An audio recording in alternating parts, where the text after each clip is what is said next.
আইএসএফকে vote দিতে হবে আমি এটা বলছি না, কিন্তু তৃণমূলের বিরুদ্ধে আপনাকে ভোট করতে হবে। ওদের মামলা আমি করেছি সুপ্রিম কোর্টে, এটা মাথায় রাখবেন। কোন দিদি করেনি, কোন অভিষেক ব্যানার্জি করেনি, আপনার এমএলএ এমপি করেনি, আমি সুপ্রিম কোর্টে গিয়ে মামলা করেছি, এটা মাথায় রাখবেন। মনে বলেছে প্র্যাকটিসিং ইসলাম, আমরা প্র্যাকটিসিং ইসলামের কিন্তু সংজ্ঞা দেয়নি। বললো আপনি তো ঠিকঠাক নামাজ পড়েন না 5 বছর ধরে, আপনার কপালে দাগ নেই, যাও মশাই ঘরে যাও, আগে ভালো করে মুসলমান হয়ে এসো, তারপরে কি করে 2025 বাতিলের দাবি করছি আমরা। কেন আমরা মানবো না একটু শুনবেন? কারা শুনতেছেন একটু হাত তুলুন তো। আপনারা সবাই শুনতেছেন? তার আগে একটা জিনিস শপথ করতে হবে আপনাদের, মাদ্রাসা মসজিদ ঈদগাহ কবরস্থান হাতছাড়া হয়ে যাবে। আমরা আতঙ্কিত, চিন্তিত। এই সময় আমাদেরকে কি বলছে যে দিল্লিতে গিয়ে আন্দোলন করো। তাহলে দিল্লিতে গিয়ে যারা আন্দোলন করার নিদান দিচ্ছে, 2026 সাল আসছে, ভোটের সময় আমরা শপথ করবো তাদের বিরুদ্ধে ভোটটা হতো। আইএসএফকে ভোট দিতে হবে আমি এটা বলছি না, কিন্তু তৃণমূলের বিরুদ্ধে আপনাকে ভোট করতে হবে। ওদের বুঝিয়ে দিতে হবে যে আমার না ভোটটা পেলে তুমি নবান্নের 14 তলায় বসতে পারতে না।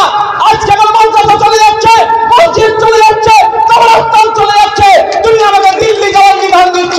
2026 সালে ভোট আসছে, ভোট চাইতে আসলে তোমাকে আমি দিল্লিতে গিয়ে ভোট চাওয়ার কথা বলবো, পারবেন তো? আপনার ভোট নিয়ে টিকে আছে আর আপনার বিপদে আপনার পাশে থাকছে না। বন্ধুগণ, কেন আমরা বাতিল করতে বলছি? এই আইনে বলা হচ্ছে আপনি 5 বছর আপনাকে প্র্যাকটিসিং ইসলামের মধ্যে থাকতে হবে। What is the meaning or what is the definition of practicing Islam? Practicing ইসলামের মানে বা প্র্যাকটিসিং ইসলামের সংজ্ঞাটা কি কিন্তু বলে দেয়নি ওই আইনের মধ্যে, কিন্তু বলছে কি আপনি 5 বছর প্র্যাকটিসিং ইসলামে থাকলে তাহলে আপনি নতুন করে অফ করতে পারবেন। তাহলে নতুন আইনে যা জমি কেড়ে নেবে সেটা বুঝতেই পারছি আমরা, তার জন্য মামলা আমি করেছি সুপ্রিম কোর্টে, এটা মাথায় রাখবেন। কোন দিদি করেনি, কোন অভিষেক ব্যানার্জি করেনি, আপনার এমএলএ এমপি করেনি, আমি সুপ্রিম কোর্টে গিয়ে মামলা করেছি, এটা মাথায় রাখবেন। তো নতুন আইনে কি বলছে? আপনি নতুন করে যদি অফ করতে চান, ওটা কার ছেলে গো মনে ঘুরছে? বসো বাবু বসো, কাদের ছেলে?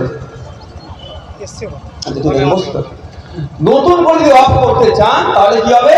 আপনাকে 5 বছর ইসলাম প্র্যাকটিসিং ইসলামে, শুধু নাম আব্দুল করিম হলে হবে না, কি করতে হবে? প্র্যাকটিসিং ইসলাম। তাহলে কি নামাজ পড়তে হবে, কপালে দাগ করতে হবে? আমি বোঝানোর জন্য বলছি। ইমাম সাহেব আছেন, হযরত জি আছেন কি অফ করতে। ইমাম সাহেব আমরা একটু ফাঁকিবাজি হয়ে যায়, কাজা করে নি, কিন্তু উচিত নয়। যারা মুসলিম ধর্মের মানুষ হয় তাদের উদ্দেশ্যে বলছে, এটা ভিন্ন ধর্মের মানুষ আছে। তো 5 ওয়াক্ত নামাজ পড়ে ইমাম সাহেবের এখন কপালে দাগ নাও হতে পারে, তো ভাই সবার কি কপালে দাগ থাকে? আর ইমাম সাহেব গিয়েছে অফিসে যে আমি জমি অফ করব। অফ অনেক ধরনের আছে, সহজ ভাষায় বলি 2 ধরনের, ওয়াকফে লিল্লাহ, ওয়াকফে আওলাদ। ওয়াকফে লিল্লাহটা কি?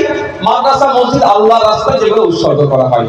আর ওয়াকফে আওলাদ আপনি দেখলেন এটা ওই হাইওয়েটা যাচ্ছে, ওর পাশে আপনার 1 বিঘে জমি কিনেছেন অনেক কষ্ট করে, দামি দাম প্রচুর। ওই জমিটা আপনার অবর্তমানে আপনার 2 ছেলে আছে, বিক্রি করে দিতে পারে। তাহলে গেল তো, পরে যদি একটা বড় হোটেল হয়, ছেলেটা গিয়ে কি বলবে? দেখো তার ছেলেরা আমার দাদুর এই জায়গাটা ছিল, কিন্তু ছিল, ওর গল্প শেষ, কারণ বিক্রি করেছে, টাকা তুলে খেয়ে নিয়েছে। ওয়াকফে আওলাদ কি হয়? ওটা ওয়াকফ বোর্ডের মাধ্যমে ছেলেদের কাছে জমিটা থাকে, দেখভাল, চাষাবাদ, প্রমোটিং, মানে বিল্ডিং করতে পারবে, বিক্রি করতে পারবে না। Once off, always off. একবার অফ করলে সারা জীবনের মতো হলো। ফলে কি হবে? আপনার জমিটা আপনার ছেলে ভোগ করলো, তার ছেলে মানে আপনার নাতপুতা, তার ছেলে তার ছেলে তার ছেলে ভোগ করতেই থাকলো, ওই জমিটা বিক্রি করতে পারবে না। এটা সিকিউর হলো। এই জন্য অনেকে ওয়াকফে আওলাদ করে যায়। মোদিজি নতুন আইন দিয়েছে মুসলমানদের ভালো করতে না, ভালো করার নামে ওয়াকফে লিল্লাহর কথা আমি ছেড়ে দিলাম, ওয়াকফে আওলাদ আপনি আর করতে পারবেন না। আপনি যখন ওয়াকফে আওলাদ যদি করতে চান বা অফ করতে চান, আপনার মুখের দিকে তাকাবে তো, ও আপনি এসেছেন, আপনি তো নামাজ পড়েন না ঠিকঠাক, মনে বলেছে প্র্যাকটিসিং ইসলাম। আমরা প্র্যাকটিসিং ইসলামের কিন্তু সংজ্ঞা দেয়নি।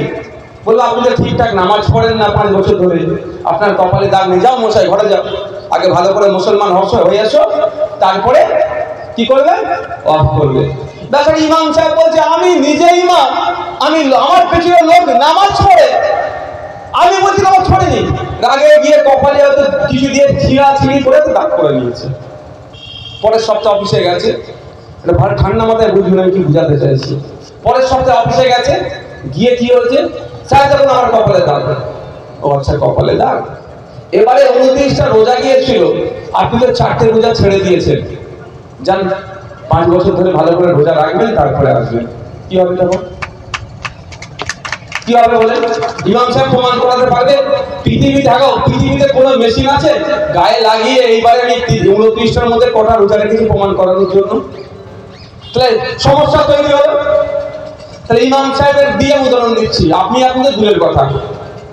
এবার বলেনি এত বড় পাঞ্জাবি পরতে হবে না, এত বড় দাড়ি রাখলে প্র্যাকটিসিং ইসলাম, না টুপিটা কেমন হবে প্র্যাকটিসিং ইসলাম, কিছু বলে দেয়নি।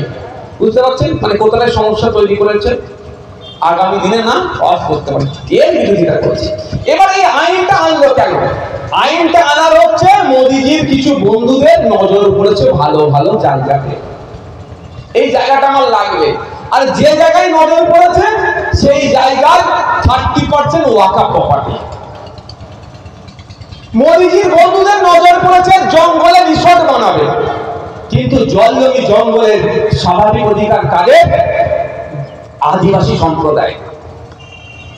As per forest right act 2006 দেখলে বুঝতে পারবে জঙ্গলের অধিকারটা কতটা আদিবাসী সম্প্রদায়। কিন্তু মোদিজির বন্ধুদের নজর পড়েছে যে আদিবাসীরা আজকে বিজেপিকে ভোট দিয়ে ভাবছেন আপনার উপকার করবে, সেই আদিবাসীদেরকে আমি বলছি একটু 2023 সালের আইনটা খুলে দেখুন। 2006 এর আইনকে মডিফাই করে নিয়ে এসেছে সংশোধনীর নামে, ওখানে নিয়ে এসে জঙ্গলের পরিধি সীমানা কমিয়ে দিয়েছে। ফলে যে জায়গাটা পড়ে থাকছে ওটা কাকে দেবে? মোদিজির বন্ধুদের হাতে তুলে দেবে, আমোদ প্রমোদ করার জন্য রিসর্ট বানাবে, আর আদিবাসীদেরকে উচ্ছেদ করার করছে, অলরেডি শুরু হয়ে গেছে। 36গড় থেকে শুরু করে অনেক জায়গায় এই কাজ করবে। ঠিক একই ভাবে কলকাতার প্রাইম প্রপার্টি গুলোর মধ্যে ওয়াকফ প্রপার্টি আছে। ভারতবর্ষের যত শহর আছে পুরাতন শহর, প্রত্যেকটা শহরে ওয়াকফ সম্পত্তি আছে।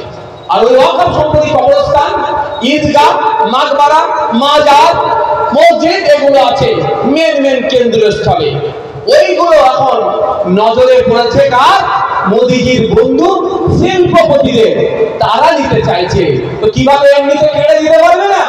মোদিজিকে দিয়ে নতুন আইন তৈরি করে ঠিক যেভাবে আদিবাসীদের হাত থেকে জঙ্গলগুলো কেড়ে নেওয়ার জন্য আইন তৈরি করেছে, মুসলমানদের হাত থেকে ওয়াকফ সম্পত্তি কেড়ে নেওয়ার জন্য ভুল পথে আইন তৈরি করেছে।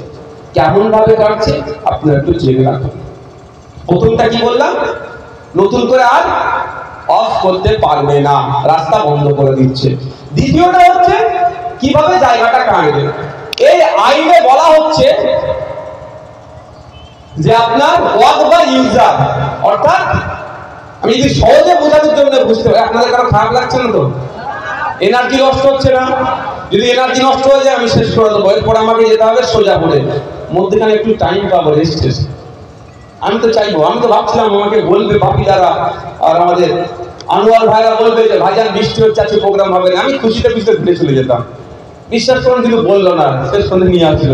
আমার বৃষ্টি হলে খুব ভালো লাগে, আমি শুয়ে থাকবো, একটু ঘরে রেস্ট পাবো। কিন্তু আমার বৃষ্টি এনজয় হলে অনেকের কষ্ট হয়, যারা দিন আনে দিন খান তাদের কষ্ট হয়। যাক আমি ফিরে আসি আবার। ওয়াকফ বা ইউজারটাকে কি করছে? তুলে দিয়েছে। এবার আপনারা এখানে যারা মুসলিম সম্প্রদায়ের মানুষ আছেন, আপনাদের সব থেকে পুরাতন মসজিদটা 200 বছরের পুরাতন আছে তো? কবরস্থান 40 ফিট 10 ফিট কবর দিয়ে আসছেন, কাগজ আপনি দেখাতে পারবেন? কেন দেখাতে পারবেন না? তাও বলে দিচ্ছি, ওটা কারোর থেকে জোর করে নয়। কেন বলছি তাও? আপনারা এই গ্রামের মানুষ, আপনাদেরকে নামাজ পড়তে যেতে হতো 4টে